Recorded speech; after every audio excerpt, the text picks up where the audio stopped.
Donc, comme m'a si bien présenté votre ami et camarade, donc je suis Maïssa Ma'amr, alias Ma'zouza pour ceux qui suivent Raya. Donc, je dirige une agence d'événementiel et de relations publiques, relations presse. J'ai un métier qui est un peu bizarroïde, tu vois, qui est le management des influenceurs. Donc, tout le monde connaît le monde des influenceurs. C'est un nouveau métier qui a été créé. Donc, ce que je vous propose, je vais vous parler un peu de mon parcours rapidement.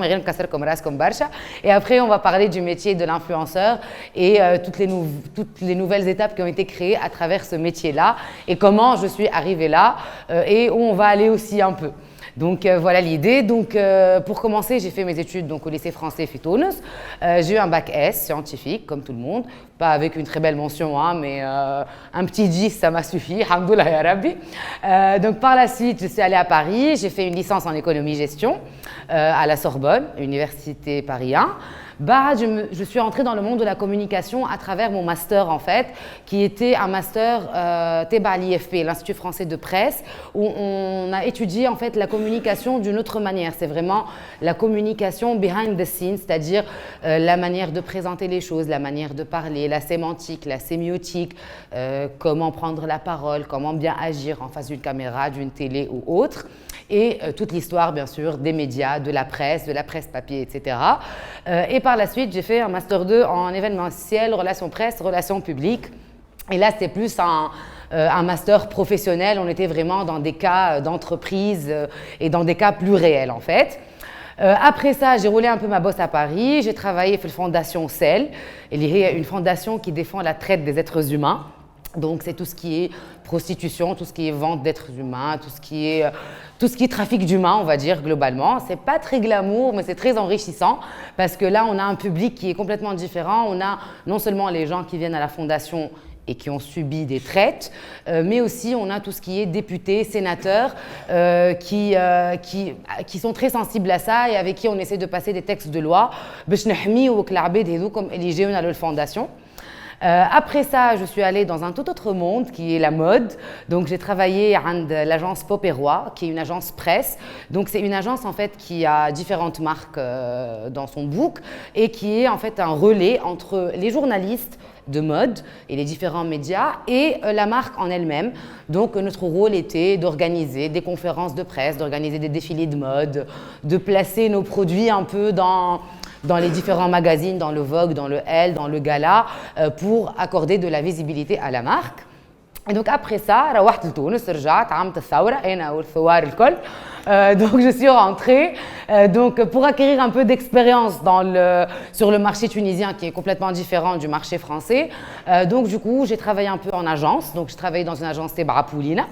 Là, je m'occupais plus de azam, de poulet, de cake, on va dire ça comme ça. Donc, on faisait des actions en grande et moyenne surface pour la dégustation, pour la découverte, pour la pousse à la vente.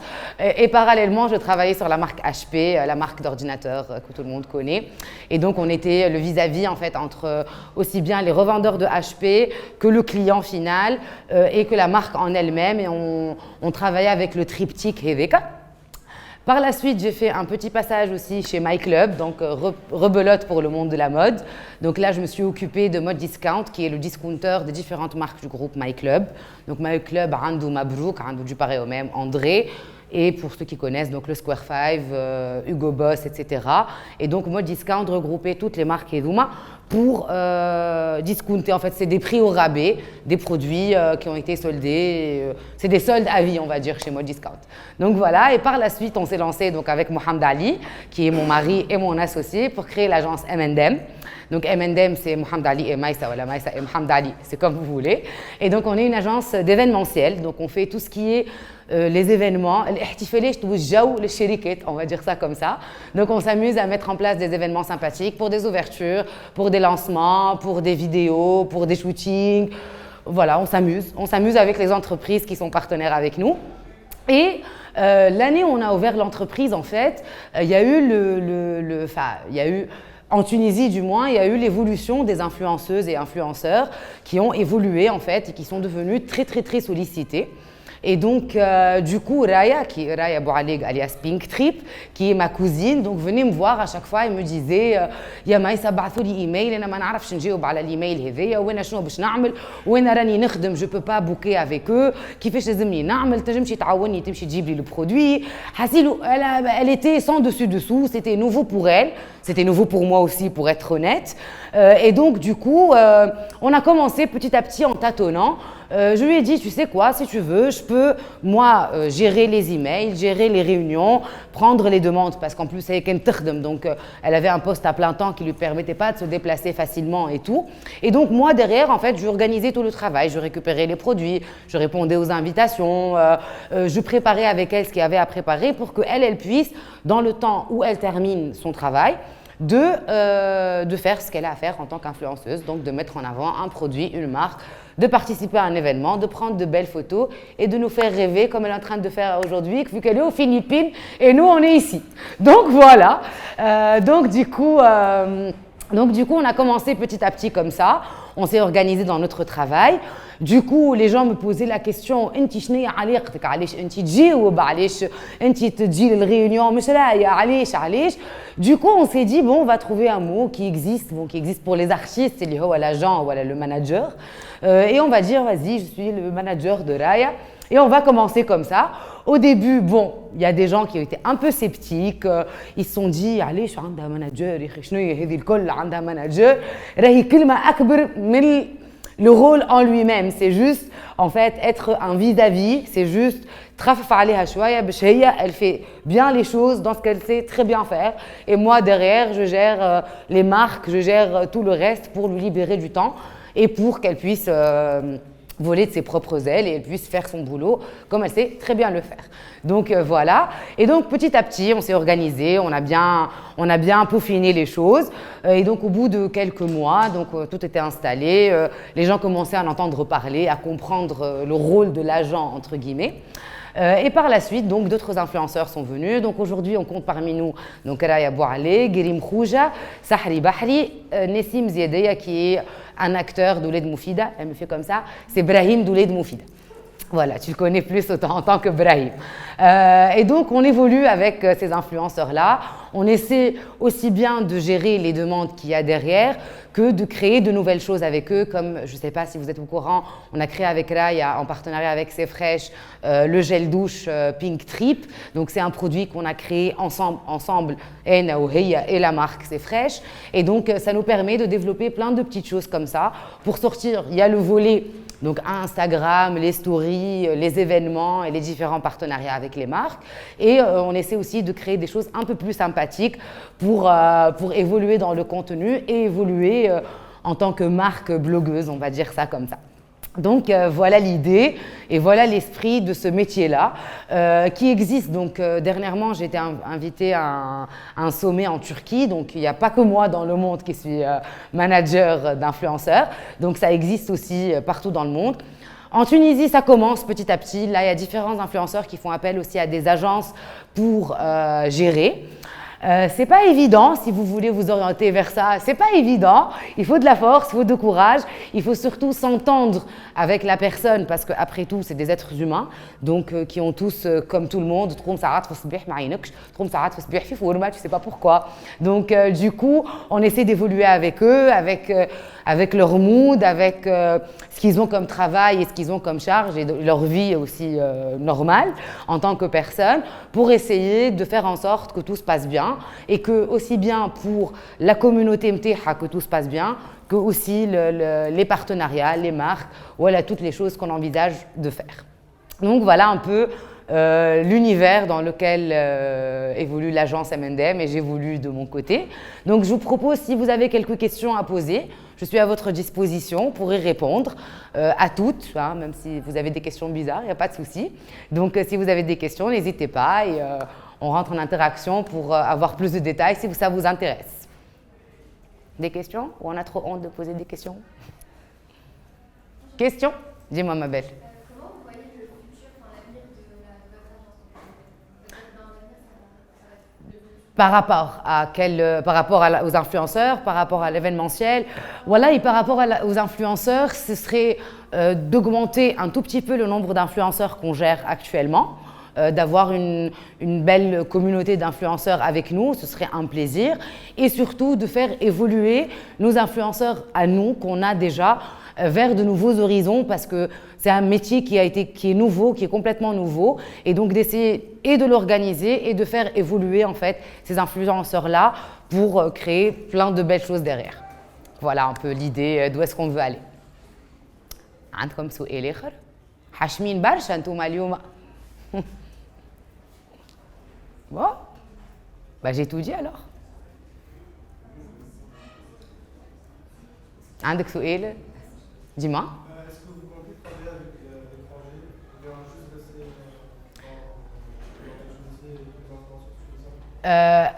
Alors, par rapport aux influenceurs, pour être honnête avec toi, moi pour le moment, c'est des influenceurs tunisiens, mais qui, pourquoi pas, eux s'exportent vers l'étranger. Voilà, c'est plus l'idée. Après, les influenceurs étrangers, il y a beaucoup de barrières de la langue. Mon anglais n'est pas très parfait, pour être honnête avec toi. Donc, du coup, why not? Si ça se propose, si ça se présente, mais pour le moment, je vais rester avec les Tunisiens et essayer de les exporter. Ça peut être sympa aussi. Donc voilà, pour briller un peu à l'étranger. Oui, on commence.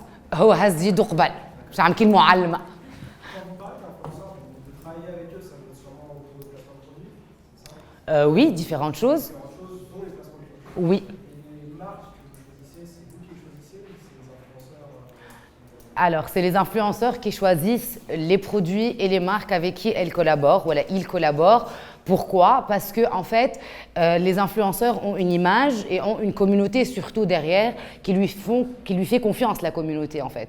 Donc, utiliser un produit parce que c'est un placement produit ou parce que c'est rémunéré, ce n'est pas la devise des influenceurs, du moins avec lesquels je travaille. Donc, du coup, généralement, quand on a une demande, on va tester le produit, on va goûter, on va sentir et voir si ça rentre aussi bien dans l'univers de l'influenceur, dans le quotidien aussi de l'influenceur, et si derrière c'est un bon produit pour pouvoir après le recommander à sa communauté. Parce que sinon, ça devient... c'est ingérable, parce qu'on a des demandes qui sont très drôles parfois en fait. Donc du coup, nous pour notre part, on teste tout. Quand on est satisfait à 100%, on peut commencer à collaborer. Donc voilà. Il y a souvent des problèmes, en France en tout cas. Oui. Il y a souvent des problèmes éthiques entre guillemets sur les produits qui vont se vendre 4 ou 5 fois le prix, sur Oui. les sites de drop, qui sont soumis par des influenceurs info, et c'est comme ça que ça change. Voilà. Il y a beaucoup de problèmes éthiques, je trouve.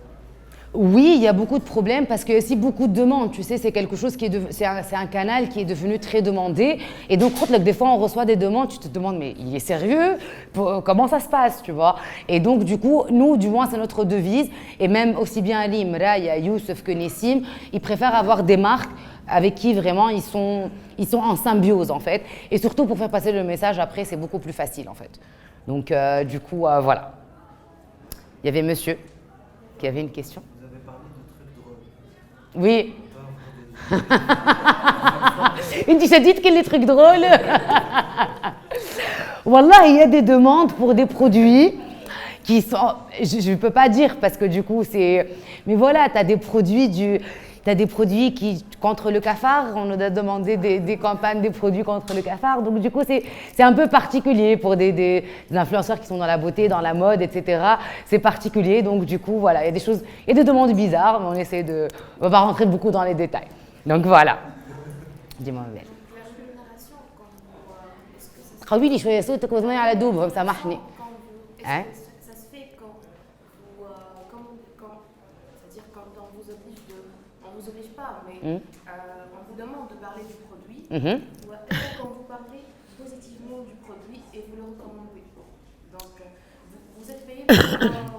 Alors, je sais pour tester ou pour non. tester et le recommander? Non. Tester, c'est la première étape pour mettre en place une collaboration. Par exemple, tu vas me donner cette eau, tu vas me dire, écoute, je veux communiquer autour de cette eau. Je vais te dire, moi, je ne la connais pas, je vais goûter, je vais essayer, je vais voir qu'est-ce qu'elle donne sur les photos, qu'est-ce qu'elle donne pas, est-ce qu'elle me va, est-ce que je peux l'inclure. Et à partir de là, on va mettre en place tout un planning de travail pour traiter de cette eau-là, par exemple. Voilà. Voilà, pour en parler. Après, si elle ne plaît pas d'office, non. Pourquoi détruire une marque si elle ne plaît pas, elle ne me plaît pas, les goûts et les couleurs, ça ne se discute pas. Donc, du coup, si elle ne plaît pas à l'influenceur. Voilà, exactement. Exactement, c'est ça l'idée. Voilà. Oui? J'ai deux questions. Deux.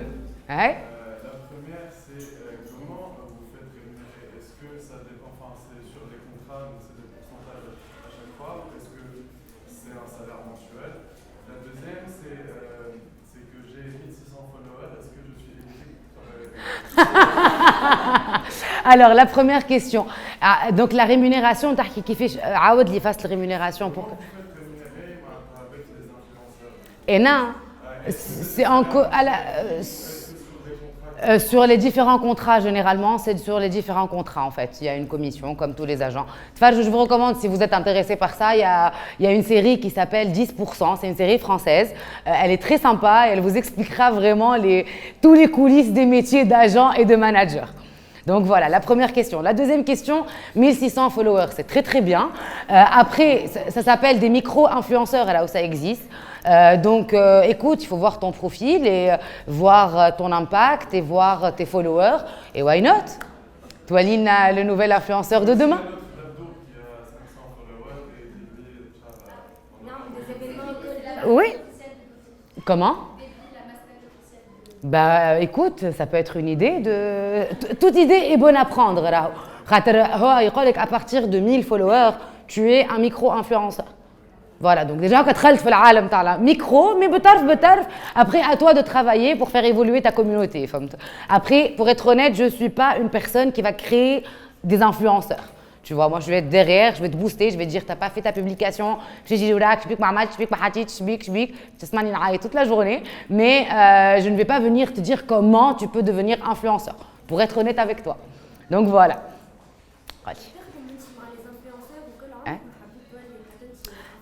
Et pour être honnête, non. Parce que c'est un métier qui est très prenant. Il faut beaucoup de passion. Il faut aimer partager avec les. Bon, c'est pas que j'aime pas partager, j'aime partager. Là, je partage aujourd'hui, mais c'est un métier. Moi, je suis pas du tout créatrice de contenu. Je sais pas très bien parler comme il faut dans les stories, limite pas en faire beaucoup. Prendre de belles photos, je saurais pas vendre le rêve, donc non. Je suis très bien dans mon poste à moi. Voilà. Est-ce que dans votre stratégie, c'est évoluer la communauté de la personne, comme ici par exemple, quand vous en avez parlé, il est déjà connu. Oui. Il est déjà un acteur qui sort d'une série, je sais pas, très connu. Et donc le nombre de followers, je ne le suis pas par exemple, mais ça dépasse 100 000, je pense. Mais vous n'avez pas évolué sa communauté. Vous l'avez aidé à...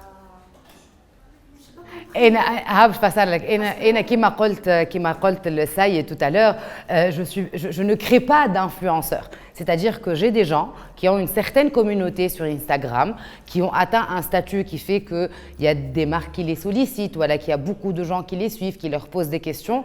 Donc moi, mon rôle, c'est vraiment باش نخفف على l'influenceur. C'est pas de lui faire augmenter sa communauté. C'est باش نخفف على l'influenceur, c'est-à-dire qu'il va sous-traiter chez moi toute la partie réponse aux emails, réunions, rendez-vous, négociations. En fait, et je vais lui donner un travail à faire. Mon rôle s'arrête là en fait. Je vais pas venir, je saurais pas lui dire comment tu peux faire évoluer ta communauté ou à la rire en fait.